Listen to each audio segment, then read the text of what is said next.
Hi everybody, Matt Burney or Mike Beer taking a look at the featured event Saturday afternoon at Belmont Park. Race number 9, the Grade 2 Mother Goose for 3-year-old fillies, a mile and a 16th on the main track. Let's take a look at the field. Mike, you got a couple of horses coming out of the Kentucky Oaks. You've got a couple of horses coming out of the Black-Eyed Susan. And then you've got some interesting other new faces. May not be a giant field, but it's an interesting race. Very good race for Mother Goose. It's been downgraded to Grade 2. They pulled together a pretty solid group of fillies here. Let's take them right in post position order. The one is Lightsome Medina. She is one of 3 in here for Todd Pletcher. She comes out of a runner-up effort in the Black-Eyed Susan. The buyer, nothing gaudy. She earned an 82 that day, and it has to be noted she got the setup of all setups. Yeah, she really did. The longest price of the 3 Pletchers in here, and she did run well last time. But as you point out, I mean, that was the kind of race where you wanted to be closing, and she was closing. You know, she only missed a head at the end. She did have to come around wide through the turn while the winner got a great ride up the inside, I thought. So maybe that made the difference at the end of the day. But, I mean, even if she had won, she would have won having all the best of it in that race. Where do you stand with her overall? I mean, her 2 best races thus far, I know she won 3 back, breaking her maiden by 5 on a fast track, but her 2 best races have come on wet tracks, and neither one of them was that fast. I mean, do you think that there's some talent here? I think she's okay. I'm not a huge fan of hers. I do think she has improved in her recent starts, but I feel like if she's going to beat a field like this, she's really going to have to improve again. The 2 Unchained Melody goes out from Brian Lynch. She's going to get the acid test here. Most recently, a nice winner. Perfect trip, I thought, all things considered, but she did what she needed to do. She finished with her ears pricked late. It was impressive. It's the highest last out buyer in the field with a 90, and she figures to be forwardly placed. Yeah, I just think there's a lot to like about her. She got a big figure for that race. I think she's run well in all 3 of her career starts. She was much the best last time, and you're right, perfect trip, sitting right up there, turning away Jameson and Ginger, who was off of a layoff in that race. But I thought that she ran well, and it just, you know, going through this race from top to bottom, I mean, she's fast, and there's not a lot of other speed in here. In a lot of ways, I don't want to say she's the horse to beat, but in a lot of ways, she might be the horse to beat. Speaking of the pace scenario, let's take a look at the Timeform US pace projector, and it definitely indicates that horses on or near the lead are going to be favored. An Unchained Melody, I personally think that she has no way to go but to the front. Go right to the top and try and take them gate to wire. I agree with that. They should be sending her to the front in this race and to see if anybody can keep up with her early. Another one of the Pletcher triumvirate in this spot is the number 3, My Miss Tappet. This is going to be her graded stakes debut. We haven't seen her for a little while. But we have a formulator fact that's a positive one. Most of the Pletcher formulator facts can be positive, but it's rare that you get a nice little ROI for a horse like this. Past 3 years, dirt 61 to 180 day layoff, route graded stakes race, 11 for 39 with a 205 ROI. I think she's been very professional in each one of her starts. It's also worth noting that most recent start, she beat a horse called Actress who came back to win the Black-Eyed Susan. Yeah, and that Actress is pretty good, actually. And this horse beat her on the square in that race, too. And you go back and watch it. I mean, she came after that horse to the turn, hooked her, dueled her, and then out-finished her. I really liked that performance from her. She ran really well first time out.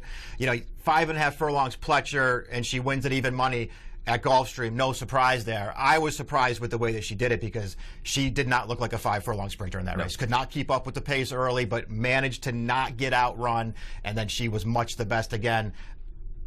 We'll see what happens with her down the line. I have a feeling this is one of Pletcher's better 3-year-old fillies. This is an interesting race, and we'll talk about the other Pletcher in here in a little bit, but I agree with you. I almost feel like maybe this is one of the rare instances where Todd has the 3-year-olds that are a little bit later developing, that we didn't see their best, you know, leading into the Oaks or early on down at Gulfstream, but it's taken a little bit of time, and now they're going to start to really show up as we head into Saratoga. Yeah, I think that's certainly possible, and if that's the case, I certainly feel like My Miss Tappet's one of those. She's been really impressive in her 2 wins. The 4 is locked down for Belmont, Juddmonte Farms. You get Jose Ortiz. This is a filly. She was 3rd in the Kentucky Oaks. I think the wet track certainly helped her cause. I may be in the vast minority here. I think the only reason, and this is the first time I saw the morning line, which was 2 to 1. 2 to 1. I mean, to me, that is nothing more than Close Hatch's little sister. Because on the racetrack, I haven't seen anything that's blown me away. I agree with all that stuff. I mean, if she is 2 to 1 and she goes off at that price, I mean, I wouldn't go anywhere near this horse in here. We'll see if she can. She ran an 88 buyer last time, and obviously it makes her a contender in here. But, I mean, just about everything went right for her. First of all, the short comment for the Kentucky Oaks is nightmarish go. How was her trip nightmarish in there? Inside the entire way, which is where you wanted to be, and she did steady a little bit on the turn. Overall, it worked out.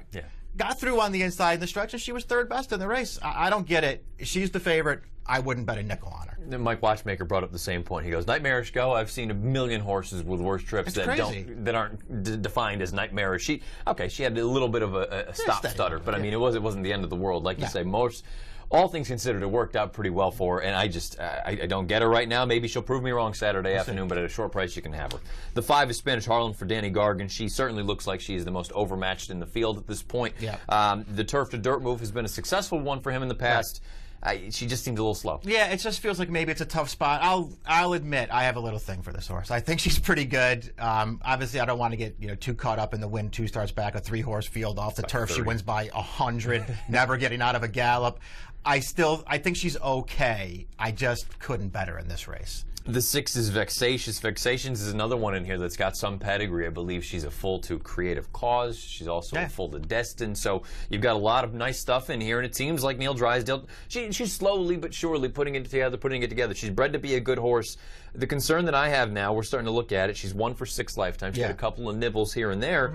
And all things considered, I didn't think she had a bad trip in the Kentucky Oaks. I don't think she did either, although she was wide, and that was, see, to me on Oaks Day, you wanted to be inside Oaks Day. She was wide the entire way. She took a big wide run around the turn in that race. But again, that was also a big closer's race with a big fast pace, and she was off of it. So she had those things working in her favor. I'll put it this way. I'll use her in the pick 4. I would much rather have her out of the Oaks than Lockdown, but I don't love her in here. The 7 is Moana, the 3rd of the 3 Pletchers in this spot. She ran the Black-Eyed Susan most recently. She was close enough to what turned out to be a blistering pace that completely melted down, and she was hanging around at the end. It's not like she was really in contention. The problem with her right now is she doesn't have a fast race on her page, anything nearly fast enough to win. Do you think that we'd get a forward move? I think we certainly could. I want to I just want to like one of her races more than I like them. I don't really like any of them.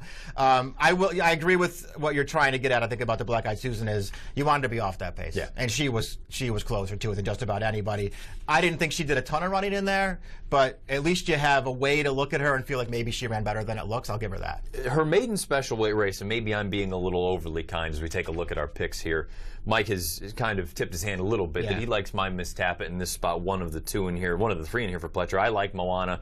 Maybe I'm trying to make too much out of this, and the reason I brought up Saratoga and Longer, I wasn't the fact that she won and broke her maiden at Keeneland. It was just that once she galloped out like an absolute car. She just kept going.